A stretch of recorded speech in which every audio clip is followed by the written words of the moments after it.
Hey guys, welcome back to my channel. My name's Eleni. I'm a second year dental student and I go to Tufts University. This is going to be my third video in my PAT series that I'm doing with PAT Crusher. Today I'm going to be going over the hole punching section of the PAT. The PAT is the perceptual ability section of the DAT, which is the dental admissions test, which you have to take in order to get into dental school.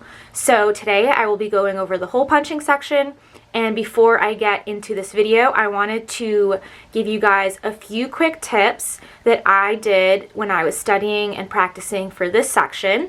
What I did was I found some post-it notes, which are the perfect squares, which will make sense later. So I would use these to help me when I didn't understand a question, and I would just use a post-it to fold it and figure out how the square was folded. And then I also had in my house this random hole puncher, which was very useful when practicing for the section and studying. So these are two things that if you happen to have around your house might be useful for you when studying.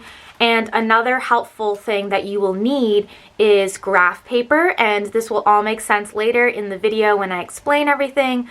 But yeah, those are three things that I found very helpful when I was studying. So those are some things that you might want to have for yourself when you're studying. So let's get into the video. Hole punching is the section we will cover in this video. This section has 15 questions, and I suggest 20 seconds per question, for a total of about 5 minutes in this section. This is another section you can move really quickly and save time for the more time-consuming sections. So, for each hole punching question in this section, you will be presented with a square piece of paper. This paper is folded 1, 2, or 3 times. Then, 1 or more holes are punched into the folded paper. Then you are asked to mentally unfold the paper and figure out the final locations of the punched holes. And remember, the paper is always folded toward you. In other words, out of the screen, because otherwise you would not be able to see all the fold lines if it was folded into the screen.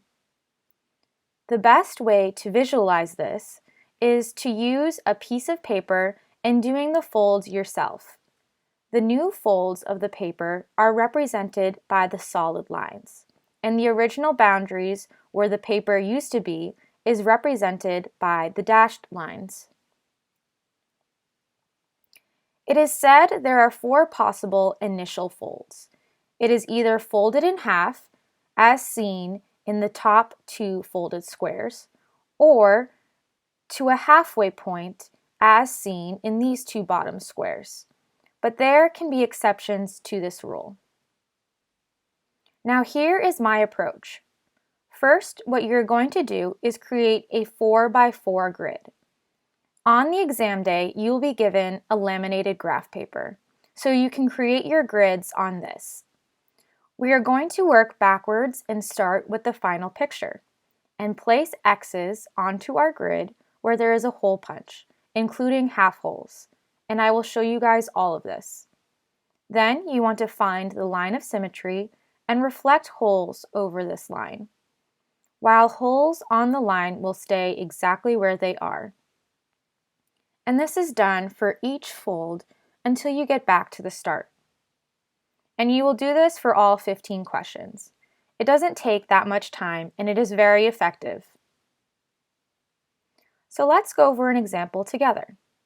So first, you want to create your 4x4 grid. On the day of the exam, I actually prepared the grids ahead of time and just drew them all out, creating about 16 to 18 grids at once. So once you have your grid, you want to look at the final picture. Look at where the hole is punched and place an X on your grid where that hole punch would be. Okay. So now we are going to work backwards to see how the square ended up folded like this. We want to look at the next image where a fold occurred. So you can see that this top square must have folded downwards to create this larger rectangle. So the line of symmetry must be right here.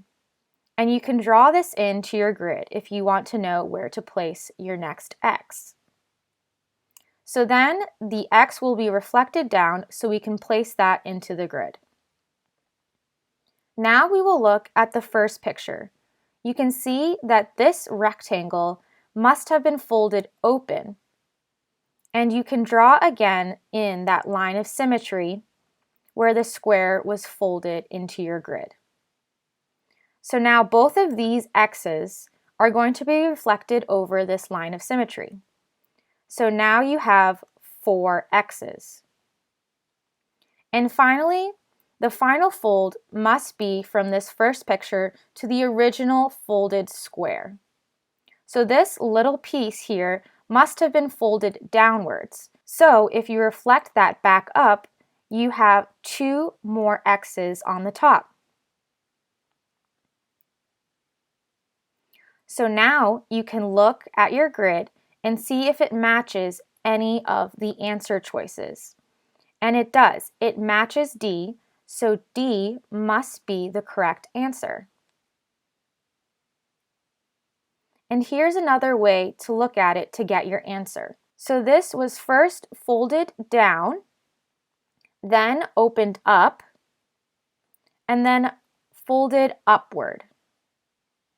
On the PAT Crusher website, you can find these figures after you hit submit on the question. And all of these questions are from the generator on the PAT Crusher website. And if this is still confusing, I suggest getting a post-it note and a hole punch and doing it out yourself. I did this when I was confused during my studying, and I felt like it really helped me out. So just another quick strategy to think about is that a fold must be represented by one of the outer solid lines. And you can determine where a fold is based on where the paper travels to when you unfold it. So let's move on to another example. So remember, we are going to start by creating a 4x4 grid. Then we're going to look at the last picture and work our way backwards. So looking at this last picture, let's see where the hole is and place an X on the grid to match that hole. So now we will look at the next picture where a fold has occurred and try to figure out how we got this. So it appears that the line of symmetry is right down the middle, and it was folded over this midline. So if we draw our line of symmetry here in the middle, then we know there should be another hole reflected over this. So let's put another X here. Okay, so let's look at the very first picture and try to figure out which fold has occurred here. So here it looks that there was a fold out to the left with a line of symmetry here. So there must be an X reflected over this line. And lastly, from this first picture, how did we get to the original square? Well, this last part must have been folded over. So with a line of symmetry here, there must have been an X reflected over this line as well. So now we can finally look at our answers to see if one matches with what we have on the grid. And the correct answer must be C. So now that we know all the basics, let's go over some of the advanced strategies.